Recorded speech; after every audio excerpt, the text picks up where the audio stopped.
Hello friends, ചെടികളെയും പൂക്കളെയും സ്നേഹിക്കുന്ന എല്ലാവർക്കും plant സ്റ്റോറീസിൻ്റെ പുതിയൊരു വീഡിയോയിലേക്ക് സ്നേഹത്തോടെ സ്വാഗതം. എല്ലാവരും സുഖമായിരിക്കുകയാണെന്ന് വിശ്വസിക്കുന്നു. ഞാനും സുഖമായിരിക്കുകയാണ് കേട്ടോ. അപ്പോൾ ഇന്നത്തെ നമ്മുടെയെന്ന് പറയുന്നത് ഒരു മൊക്കാറ ബേസ്ഡ് വീഡിയോ ആണ്. നമ്മുടെ ഡെൻഡ്രോബിയം കഴിഞ്ഞാൽ നമ്മുടെ ഓർക്കിഡിൽ ഏറ്റവും നന്നായി ഫ്ലവർ ചെയ്യുന്നവരാരൊക്കെയാണെന്ന് ചോദിച്ചാൽ അതിൽ നമ്മുടെ മൊക്കാറയും ഡെറൈറ്റ് ഒക്കെ പെടും കേട്ടോ. ഏത് സീസണിലും അവർ നല്ല പോലെ നമുക്ക് മാറി മാറി ഫ്ലവർ ചെയ്യുന്നതുകൊണ്ടിരിക്കും.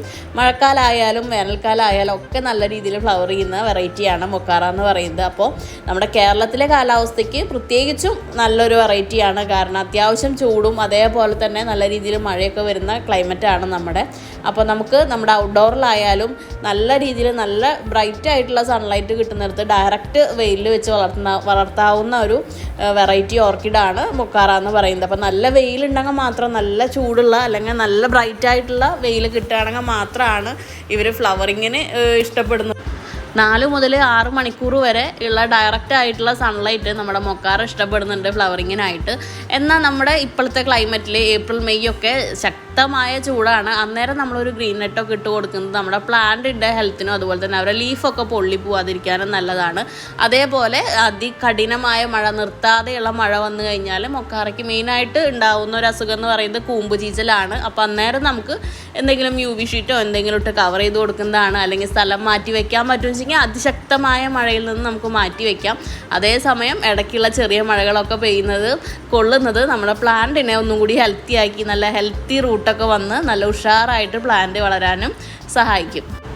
പിന്നെ നല്ല കഠിനമായ ചൂടുകാലത്ത് 2 നേരം കൃത്യമായി നനച്ചു കൊടുക്കണം. അല്ലെങ്കിൽ നമ്മുടെ പ്ലാന്റിൻ്റെ ലീഫൊക്കെ ആ ഒരു വെള്ളത്തിൻ്റെ കുറവ് കാരണം ഒന്ന് ചുളുങ്ങിപ്പോവും. അന്നേരം പ്ലാന്റ് നമ്മൾ മുകൾ ഭാഗം തൊട്ടിട്ട് അതിൻ്റെ റൂട്ടും അതേപോലെ തന്നെ ഏറ്റവും മുകളിലെ ലീഫും നനയുന്ന രീതിയിൽ തന്നെ നമ്മൾ നനച്ചു കൊടുക്കാൻ ശ്രമിക്കുക. അപ്പോൾ ഇപ്പോൾ കാണുന്നത് നമ്മളൊരു കസ്റ്റമർക്ക് നമ്മൾ പ്ലാന്റ്സ് അയക്കാൻ വേണ്ടി എടുത്തു വെച്ചിട്ടുള്ളതാണ്. അപ്പോൾ ഇതുപോലെയുള്ള പ്ലാന്റുകളാണ് നമുക്ക് സൈഡ് കട്ടിങ്ങിൽ വരുന്നത്. അപ്പോൾ ചില വെറൈറ്റീസ് കമ്പാരിറ്റീവ്ലി ഈ ഒരു കാണുന്ന ഹൈറ്റ് ഉണ്ടായിരിക്കില്ല. ചില വെറൈറ്റി ചെറിയ സൈസ് ആയിരിക്കും ഉണ്ടാവുക. എന്നാൽ ചിലത് സൈഡ് കട്ടിങ് എന്ന് പറയുന്നതിനേക്കാളും അത്യാവശ്യം വലിയ സൈസിൽ ചില വെറൈറ്റികളുടെ കട്ടിങ്ങുകൾ വരാറുണ്ട്. പിന്നെ മെയിനായിട്ട് നമുക്ക് മൊക്കാറ എന്ന് പറയുന്നത് ടോപ്പ് കട്ടിങ്, സൈഡ് കട്ടിങ്, ഇങ്ങനെ 2 കാറ്റഗറിയിലാണ് വരുന്നത്. അപ്പോൾ കുറേ പേർക്കൊക്കെ ഡൗട്ട് ഉണ്ട്, എന്താണ് ഈ സൈഡ് കട്ടിങ്, എന്താണ് ടോപ്പ് കട്ടിങ് എന്ന് പറയുന്നത്. ടോപ്പ് കട്ടിങ് എന്ന് പറയുന്നത് ഒരു മൊക്കാറ നമ്മൾ പ്രൊപ്പഗേറ്റ് ചെയ്യുന്നത് അതിൻ്റെ ഒരു പ്ലാന്റിൻ്റെ ഏറ്റവും മുകളിൽ നിന്ന് നമ്മൾ ഒരു പാർട്ട് കട്ട് ചെയ്തെടുത്തിട്ടാണ്. അതായത് ഹെൽത്തിയായ രണ്ടോ മൂന്നോ റൂട്ട് നിർത്തി നമ്മൾ ആ പ്ലാന്റിൻ്റെ ഏറ്റവും. അപ്പോൾ അതേ ഇപ്പോൾ കണ്ട നോറ ബ്ലൂ തൊട്ടിട്ട് ഇപ്പോൾ കാണിച്ചു പോകുന്നതൊക്കെയാണ് കേട്ടോ ഇപ്പോൾ നമ്മുടെ അടുത്ത് സെയിലിനായിട്ട് അവൈലബിൾ ആയിട്ടുള്ള മൊക്കാറയുടെ സൈഡ് കട്ടിങ്ങുകൾ വരുന്നത്. അപ്പോൾ നമ്മൾ നേരത്തെ പറഞ്ഞ വിഷയത്തിലേക്ക് വരാം. ടോപ്പ് കട്ടിങ് എന്ന് പറയുമ്പോൾ ഒരു പ്ലാന്റിൻ്റെ ടോപ്പിൽ നിന്ന് കട്ട് ചെയ്തെടുക്കുന്നത്. അങ്ങനെ നമ്മളൊരു പ്ലാന്റ് ടോപ്പിൽ നിന്ന് കട്ട് ചെയ്തെടുത്തു കഴിഞ്ഞാൽ അടിയിൽ ബാക്കിയാവുന്ന ആ ഒരു ഭാഗത്ത് നിന്ന് സൈഡിൽ കൂടെയൊക്കെ പുതിയ പ്ലാന്റുകൾ, അതായത് ഒരു ഭാഗം നമ്മൾ മുകളിൽ നിന്ന് കട്ട് ചെയ്തെടുക്കുമ്പോൾ താഴെയുള്ള ഭാഗത്ത് നിന്ന് 3-4 പ്ലാന്റുകളൊക്കെ ഒരേ സമയം വരും. അത്തരത്തിലുള്ള പ്ലാന്റുകൾ വലുതാക്കി എടുത്തതിനെയാണ് സൈഡ് കട്ടിങ് എന്ന് പറയുന്നത്. അപ്പോൾ ടോപ്പ് കട്ടിംഗ് ആണ് സൈഡ് കട്ടിങ്ങിനേക്കാളും ആദ്യം ഫ്ലവർ ചെയ്യാൻ സ്റ്റാർട്ട് ചെയ്യുന്നത്. കാരണം ഏറ്റവും മെച്ചുവേർഡ് ആയ ഒരു പ്ലാന്റിൻ്റെ ടോപ്പിൽ നിന്ന്, അതായത് ടോപ്പിൽ നിന്ന് നമുക്ക് ഫ്ലവർ ചെയ്യുന്ന ഭാഗത്തു നിന്നാണ് നമ്മൾ കട്ട് ചെയ്തെടുത്തിട്ടുണ്ടായിരിക്കുക. അപ്പോൾ അതിനാണ് സൈഡ് കട്ടിങ്ങിനേക്കാളും. പിന്നെ DTDC കൊറിയർ സർവീസ് വഴിയാണ് നമ്മൾ നമ്മുടെ കൊറിയേഴ്സ് എല്ലാം അയക്കുന്നത്.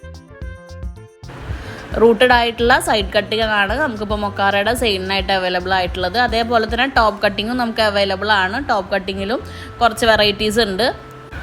അപ്പം മൊക്കാറ സെയിൽ റിലേറ്റഡ് നമുക്ക് ഇത്രയും കാര്യങ്ങളൊക്കെയാണ് പറയാനുള്ളത്. വേറെ എന്തെങ്കിലും ഡൗട്ട് ഉള്ളവർ നമ്മുടെ വാട്സപ്പ് നമ്പറിൽ മെസ്സേജ് അയക്കാവുന്നതാണ്. ചാനൽ സബ്സ്ക്രൈബ് ചെയ്യാത്തവരുണ്ടെങ്കിൽ സബ്സ്ക്രൈബ് ചെയ്യാൻ മറക്കല്ലേ. മറ്റൊരു വീഡിയോ ആയി വീണ്ടും